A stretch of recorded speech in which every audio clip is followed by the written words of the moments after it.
Good afternoon, everybody. My name is Nick Russo, and I will be taking you through the journey of the Facebook data privacy scandal, also known as the Facebook data breach of 2018. First thing we need to talk about is data privacy. What is data privacy?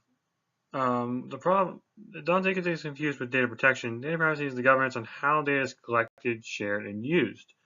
Data privacy or data protection is the controls you have in place to protect your data and secure it. So to begin our journey today, we need to first understand who the key players are and how they affected this event. So to begin with, there are 5 key attributes. There's Cambridge Analytica, Facebook, the FTC, the Grand Breach Wiley Act, and HIPAA. So who is Cambridge Analytica? Cambridge Analytica is an English political consulting company that deals in data mining, data brokerage, and data analytics. They are the centerpiece of this whole incident. Who is Facebook? We all know Facebook is one of the largest social media organizations in the world. They publish profiles and all kinds of different apps and events on their site to connect people and connect people with their friends and family. And the FTC is a regulatory body that regulates all technology companies in the communication industries. So they have control over Facebook's what their limits to what they can do on the internet. We have Graham-Leach-Bliley Act. This act is a data privacy act, but it only applies to primarily financial services or financial data when you're looking at the act. And we also have HIPAA, which we see as the Health Insurance Portability and Accountability Act, which means they are protecting all of your health medical data so that no one else has your health data. This is good, but there's one key issue we've missed, is we don't have a broad standard on how to protect data privacy. So let's go on to all the events leading up to the scandal. So we see the first thing we see in 2005, there's a school in Boston called MIT University. It's a top technical school that was able to create a script to pull down public information from Facebook without them knowing. You would think this is normal because that's just what people are searching for on the internet. But at the time, there was no web scraping allowed by Facebook. So this data was exposing 70,000 users' information in posts. So this is a big deal. But then in 2007, we see Facebook has taken another turn, and they are now allowing these web scrapers. They thought it was a good move after they shut down MIT from using their script and their API, that they can now allow web scrapers to do similar things, but there's more control they can put around it. And this is also an attempt to modernize their platform by helping bring out the news feed. So when you've watched movies and they have your data, what you've been searching in the web, they can help make your Facebook experience more personalized to you. Which you think, oh, that's great, but then once again, your still data's out there, and Facebook is doing whatever they want with it. So the next is the FTC. So the FTC, Federal Trade Commission, in 2011 made Facebook sign an agreement or consent to help eliminate some of the data privacy issues they had with exposing people's accounts. So this agreement covered these 5 main points. This allowed Facebook from using user data whenever they want. It also made them obtain all the approvals and consents from the user before any data could ever be taken. It also allowed them to make Facebook have to delete and permanently remove accounts from Facebook after an activity of 30 days or more, so that there's no shadow accounts and there's no accounts out there that haven't been deemed active, and people can then take control of and maliciously use. Also, the Facebook was required to create a privacy policy framework and program that would help eliminate customer confidentiality. This was one thing that Facebook never really had. They had a general one, but it was very, very lackluster and lacking in specifics. It was very up to interpretation, and there was a big issue in the eyes of the FTC, as makes much sense.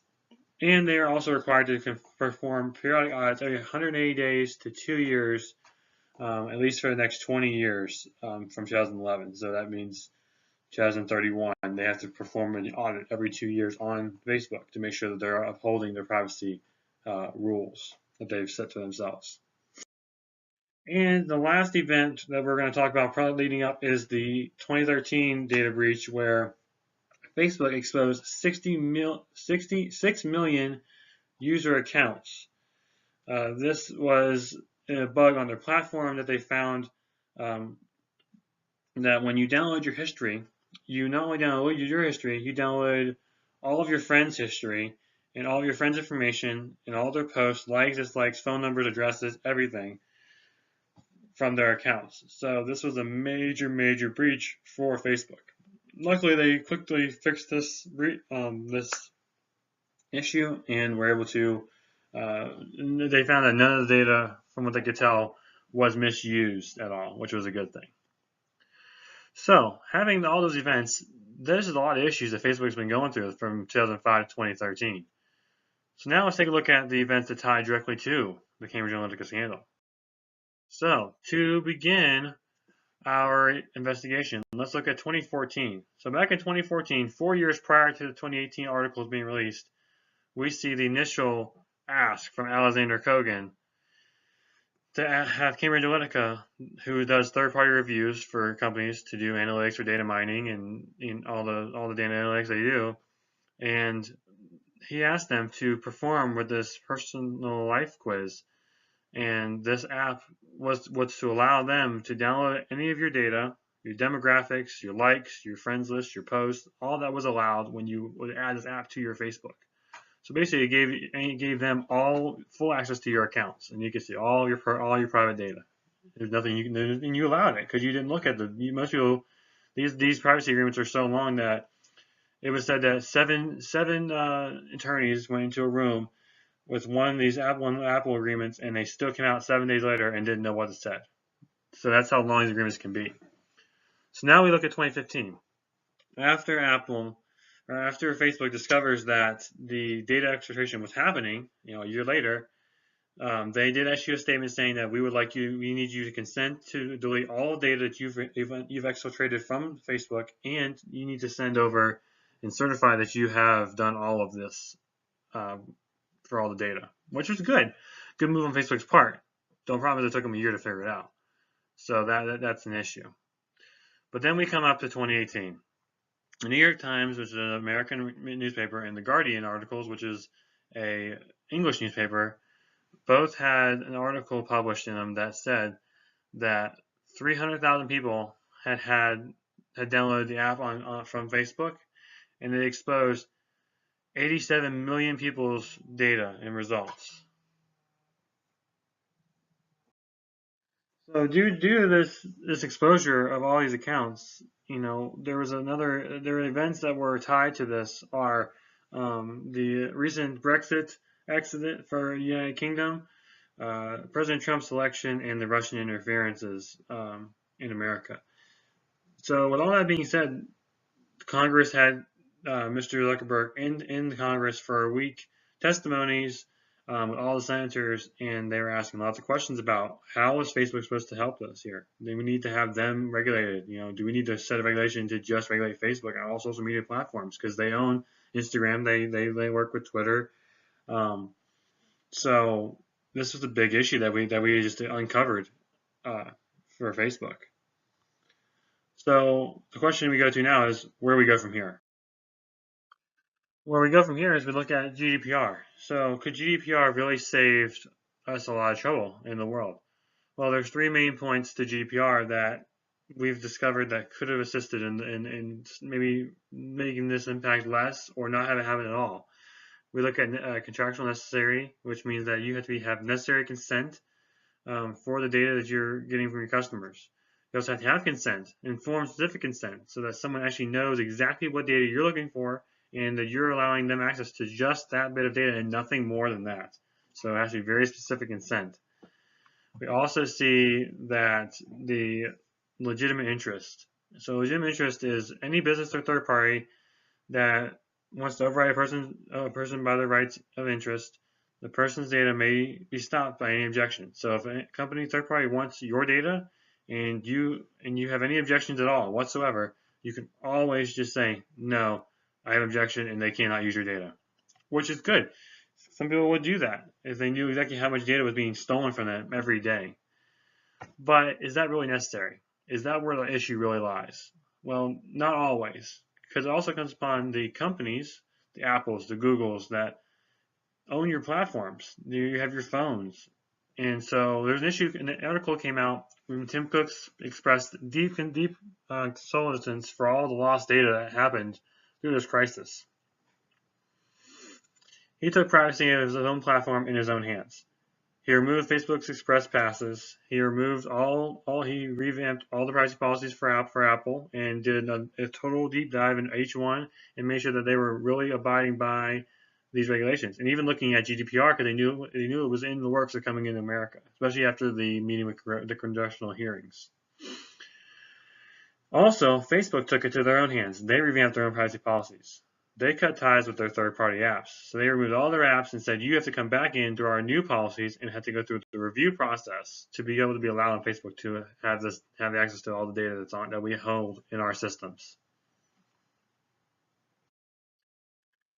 I took it one step further, and now I said, let's look at the other countries. What happens? How is data privacy handled across the world? So we look at Canada, who has a border touching us. They lost 600,000 user accounts in the breach.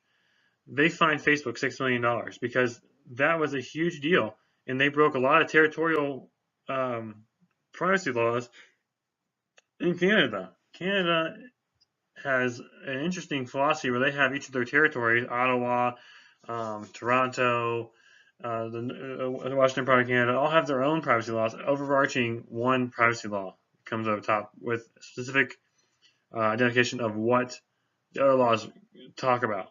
So PII is identified in the overarching law. And their PII includes opinions, blood types, evaluations, along with name, age, credit card loans, credit card records, employee files, all that kind of stuff, all is included in PII for Canada. So there's a big amount of PII that Canada is securing, which is very good. Now we also look at countries like China.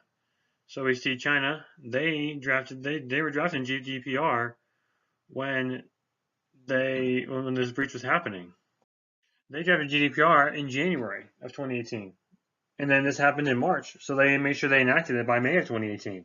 So this is just showing that the Facebook event really affected our major business dealers, because we deal with China every day. All kinds of products and goods and services come from China. But China is also very interesting, is that they have their privacy laws before GDPR are very specific. So you look at civil laws, you look at cybersecurity laws, you look at criminal law, you look at strengthening the protection of networks law, and there's a lot of specifics on how they enact, how they protect their privacy through networks, through security. And it's very interesting to see those laws also roll up into the GDPR. It covers a lot of those as well. So now let's look at a country that I didn't know a whole lot about, but I see that Germany is known as one of the leaders in data privacy in the world. They have some of the most secure laws because they don't just take the global GDPR law. They have their own version, and it's called BDSG, and it's a German word that I don't know how to say exactly, but they fit it alongside GDPR. So they have GDPR, and then they also have more stringent conditions on their own country to make sure that the privacy is kept within the country. So they're one country that the rest of us should be modeling our laws after, but they're also smaller than everybody.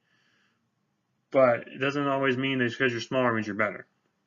So lastly, let's look at the United Kingdom, who was directly impacted, just like Canada, by the event and by Brexit, because Brexit was tied to this event, and we've seen that with Brexit, the United Kingdom is no longer part of the EU.